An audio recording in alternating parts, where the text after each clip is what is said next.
This video contains or may contain spoilers for Hollow Knight.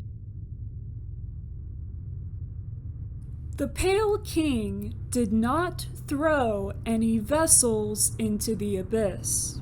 This seems to be a pretty common misconception in the Hollow Knight community regarding the game's lore and storyline. But it's incorrect. It simply didn't happen, and there's evidence to prove it. I'll explain in this video. I previously made a video about how so many of the vessels died in the abyss. This video will be about how it couldn't have been the Pale King throwing them in there. In the birthplace memory, it does appear as though the vessels are falling straight down from the top of the abyss, where we see the Pale King standing once the knight reaches the top, but we don't see him physically throwing vessels down there because it simply didn't happen. If that was the case, why would the Hollow Knight be up there? To just watch? The sequence of events was that the vessels hatched from their eggs on the abyss floor and in the birthplace, attempted to escape, but most ran into various hazards on their way up and out, which killed them, and many of their corpses fell back down onto the floor and platforms as we see in the birthplace memory. There's even a page in the official Hollow Knight Wanderer's journal that basically confirms that they were indeed trying to escape. The vessels are also seen falling down from all directions, not just from directly below the top platform, because the hazards that killed them were all over. We even see the reason that the knight didn't make it. They failed to climb all the way to the top because they couldn't get up onto the last platform. That had nothing to do with the Pale King. He had already left the abyss by the time the knight fell back down.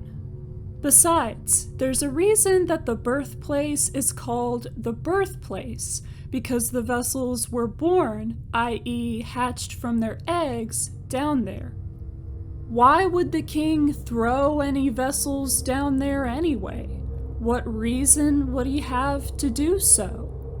At this point, he was pretty desperate to find a way to contain the infection, and he had good reason to assume that the first vessel to make it all the way to the top alive had enough endurance to become the Hollow Knight.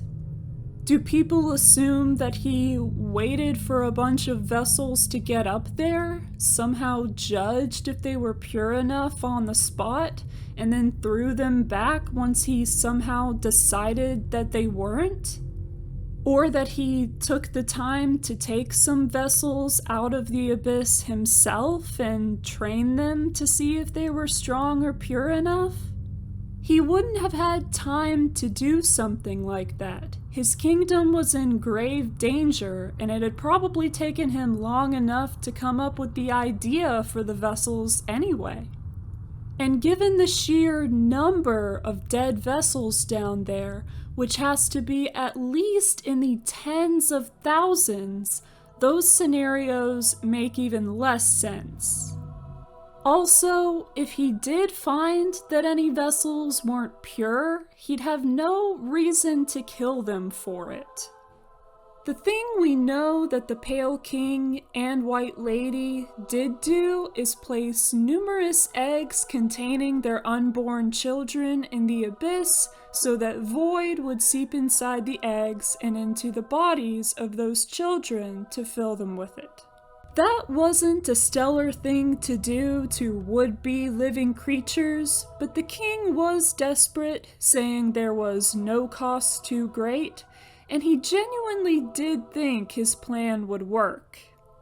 He did knowingly make it so that these children would be born in a hostile environment in which some of them would definitely not survive, so I'd still say he's responsible for their deaths even if he didn't physically kill them himself.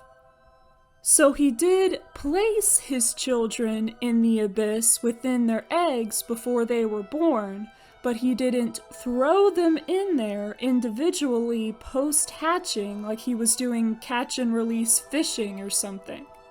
Additionally, the Path of Pain memory confirms that he did care for the Hollow Knight and develop a bond with them, so I don't think he would care so little for any of the vessels as to throw them off a ledge and kill them. In the grand scheme of things, this misconception may not seem like a big deal, but Hollow Knight and its story and lore mean a lot to me, and I just want to make sure that people don't misunderstand it in such a way. Of course, everyone will have their own personal interpretation of some parts of the game, but there are many things that we have evidence for or against, so assuming otherwise just wouldn't make a lot of sense. Anyway, please consider giving this video a like and subscribing to my channel. I hope you have a great day, and I'll see you next time.